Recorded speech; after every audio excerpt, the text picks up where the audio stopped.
नमस्कार, आप देख रहे हैं आरडी न्यूज। मैं आपका राष्ट्रवादी पत्रकार वीडी पांडे, संपादक के मन की बात राष्ट्र के साथ। आज हम एक ऐसे ज्वलंत मुद्दे पर बात करेंगे जिससे पूरा समाज, पूरी पत्रकारिता जगत, पूरा मीडिया जगत, पूरा प्रदेश और पूरा देश प्रभावित होता है। वह है पत्रकार और यूट्यूबर। एक यूट्यूबर एक पत्रकार नहीं हो सकता, ये आज आप जान लीजिए। एक यूट्यूब एक सोशल मीडिया का एक चैनल होता है। उस पर कोई भी व्यक्ति अपना नाम विशेष या जो भी कॉमेडी के लिए, हंसाने के लिए या कुछ सामग्री प्रस्तुत करने के लिए अपना कोई स्वतंत्र रूप से चैनल बना सकता है। उस पर वो अपनी चीज़ों को, अपनी वीडियोस को, अपनी बात को रख सकता है। उसके लिए उसके ऊपर कोई अधिकार क्षेत्र कार्य नहीं करता, केवल उसको यूट्यूब कंट्रोल करता है। साथ ही आप ये जान लीजिए कि एक पत्रकार एक जिम्मेदार व्यक्ति होता है। वो खबरों को रिपोर्टिंग करता है, उसकी जांच करता है, उसकी विश्लेषण करता है और यह उसके पश्चात रिपोर्टिंग पत्रकारिता के बाद संपादकीय व्यवस्था से, संपादकीय जांच और विश्लेषण से गुजरने के बाद वो खबर बनती है।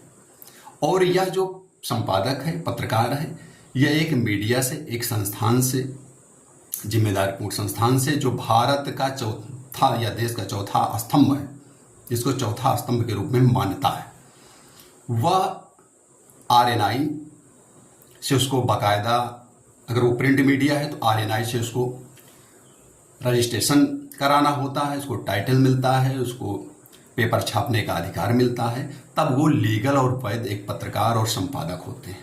और जो लीगल तौर पर संपादक है, पेपर है, उन्हीं के द्वारा जो आईडी उपलब्ध कराई जाती है, वही लीगल और सही वैध पत्रकार होते हैं, जो सही ढंग से समाज में जन कल्याण के लिए, समाज के लिए, देश के लिए कार्य कर रहे हैं, आम जनमानस की समस्याओं को सरकार के सामने प्रस्तुत कर रहे हैं।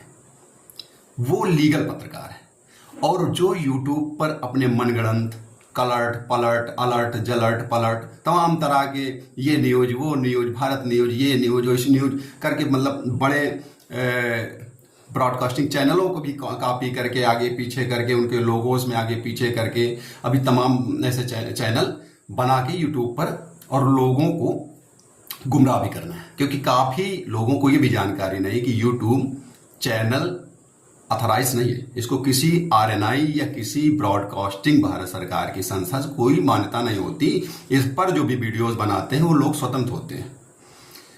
अगर वो कोई ऐसी गतिविधि करते हैं जैसे खुद को यूट्यूब पर चैनल बना लेना और खुद को एडिटर इन चीफ, संपादक मानना, अपनी आईडी जारी कर लेना, अपने द्वारा अन्य लोगों को पत्रकार के तौर पर आईडी जारी कर देना, तो ये एक पत्रकारिता के साथ धोखाधड़ी है।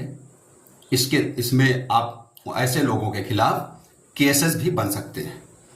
मैंने, अब ये मेरे पास कुछ जवाब भी आए हैं। मैंने आरटीआई के तहत भारतीय प्रेस परिषद और सूचना तमाम संगठनों से मांगा था और इसमें स्पष्ट रूप से लिखा गया है कि एक यूट्यूबर वो पत्रकार नहीं होता, वो स्वतंत्र रूप से अपनी चीज़ों को यूट्यूब पर पोस्ट करने के लिए स्वतंत्र होता है। लेकिन एक पत्रकार वो एक जिम्मेदार व्यक्ति होता है, जिसके ऊपर तमाम तरह के जो है नियम, कानून, निर्देश सरकार के भी होते हैं और उसके संस्थान के होते हैं, उसके संपादक के होते हैं। उन्हीं के दिशा निर्देशों के अनुसार से कोई भी व्यक्ति पत्रकार हो सकता है, उसको आईडी जारी की जा सकती है। आप समझ लीजिए कि जिस तरह से अवैध कार्यों को करने वाले, लीगल कार्यों कैसे, जैसे भू माफिया, नकल माफिया, खनन माफिया, जितने भी अवैध कार्य, इलीगल कार्य करने वाले लोग हैं, उनमें बाढ़ आ गई है। वो अवैध तरीके से पैसे कमा रहे हैं और फर्जी संगठनों, फर्जी तमाम ऐसे संगठन चल रहे हैं जिनका पत्रकारों के संरक्षण हित से भी कोई लेना देना नहीं है।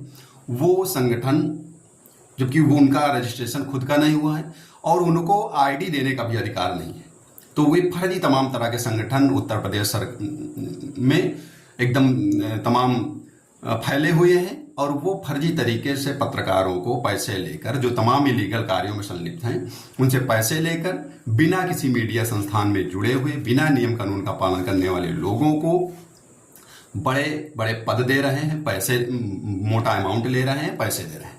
तो ऐसे लोगों के खिलाफ भी जल्द ही PIL दाखिल होने वाली है कि वो कहाँ से रजिस्टर्ड हैं और उनको किसने अधिकार दे दिया कि यह संगठन आपने बना लिया तो आप ID जारी कर सकते हैं।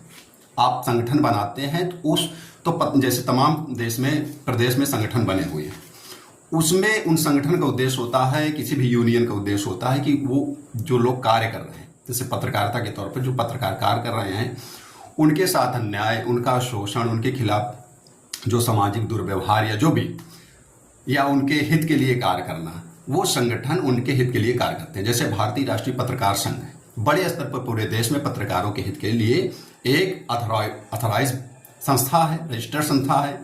All India press welfare association है। इसी तरह तमाम संस्थान हैं जो रजिस्टर्ड हैं और पत्रकारों के हित के लिए लगातार इनके अध्यक्ष, इनके संगठन के लोग काम करते रहते हैं। लेकिन तमाम ऐसे वेलफेयर क्लब, ये वो, राष्ट्रीय अंतर्राष्ट्रीय करके तमाम दुनिया भर के संगठन बने हुए हैं। उनका पत्रकारों के हित से, कल्याण से कुछ भी लेना देना नहीं है।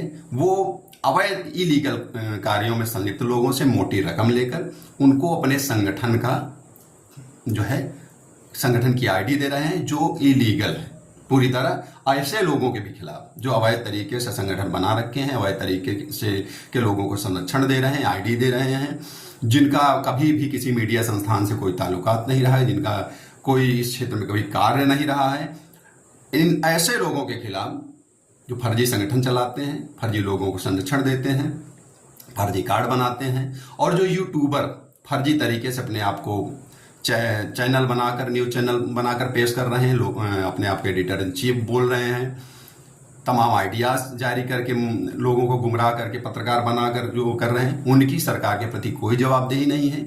ऐसे लोगों के खिलाफ समय समय पर भारतीय प्रेस परिषद, राष्ट्रीय सूचना प्रसारण मंत्रालय, भारत सरकार, PCI, कोर्ट आदि के भी निर्देश आदेश आते रहे कि ये अनलीगल है।